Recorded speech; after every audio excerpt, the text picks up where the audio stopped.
Passer la parole maintenant à Frédéric Petit pour la diplomatie culturelle et d'influence. Merci Madame la Présidente, Messieurs les ministres, Messieurs les Présidents, mes chers collègues. Je voudrais commencer plutôt par les bonnes nouvelles. Je me félicite de la stabilisation du programme 185 et surtout de la sanctuarisation du budget de certains de ses opérateurs, en particulier l'AEFE, pendant 2 ans. Cela va nous permettre, comme nous en avons beaucoup parlé en commission, de travailler dans la profondeur et dans la durée sur les enjeux et les défis de ce programme. D'autre part, j'ai pu constater la réussite de certaines transformations et la réorganisation de certaines missions, services ou opérateurs de l'État, comme Campus France, Atout France, dont on a parlé tout à l'heure, et qui ont montré qu'en faisant beaucoup mieux, on faisait souvent beaucoup moins cher.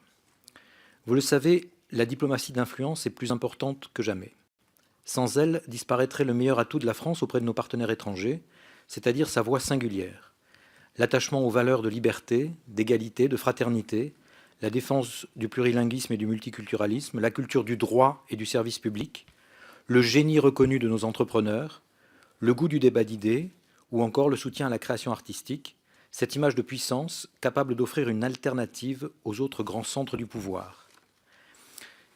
C'est également ce programme, la diplomatie d'influence, qui porte cette grande ambition présidentielle de renforcer la francophonie, qui doit être une diplomatie francophone, c'est-à-dire une diplomatie du climat, une diplomatie de l'éducation. Je me réjouis que nous relancions le programme mondial de l'éducation et notre participation, une diplomatie du développement. Ce programme ne peut plus et ne doit plus être l'éternelle variable d'ajustement financier du budget de l'action extérieure de l'État. En constatant l'évolution de certaines lignes budgétaires d'une année à l'autre, je nourris cependant certaines inquiétudes. Notre diplomatie d'influence s'exerce aujourd'hui, et tout le monde en est conscient, dans un contexte concurrentiel qui est tout à fait inédit pour notre pays et pour notre administration. La Chine ouvre des écoles en Afrique. Les médias russes émettent sur notre territoire.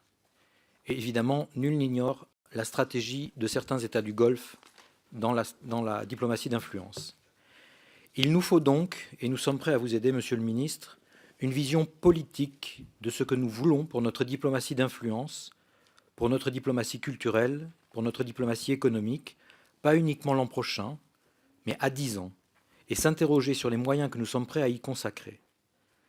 Cette diplomatie d'influence, ce n'est pas un additif, ce n'est pas un enrobage, elle est fondamentale. J'en viens à ma question, Monsieur le Ministre.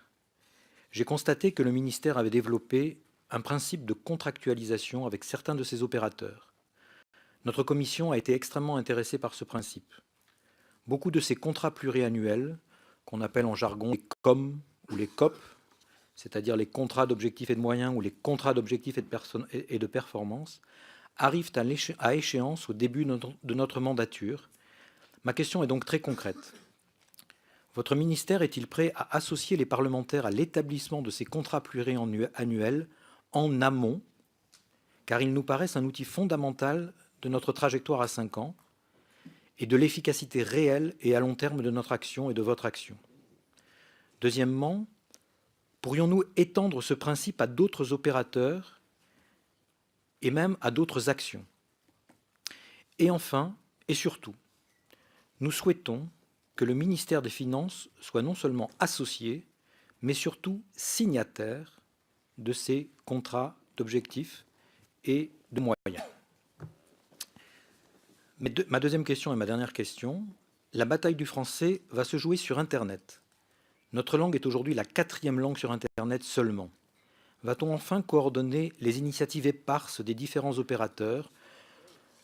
J'en ai, au cours de quelques semaines de travail et d'enquête, j'en ai recensé une dizaine, qui tous annoncent très fièrement qu'ils vont enfin se lancer sur Internet, ouvrir une plateforme, faire un cours à distance, etc. Je vous cite l'Institut français, RFI, TV5 Monde, BNF, Culture et les autres, pour proposer des contenus en français et pour harmoniser notre effort financier de façon à ce qu'il soit beaucoup plus à la hauteur de ce que nous devons faire.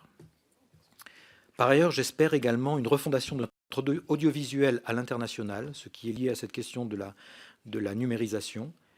Notre audiovisuel à l'international qui est aujourd'hui non seulement sous-estimé par nos propres forces, mais également complètement sous-utilisé.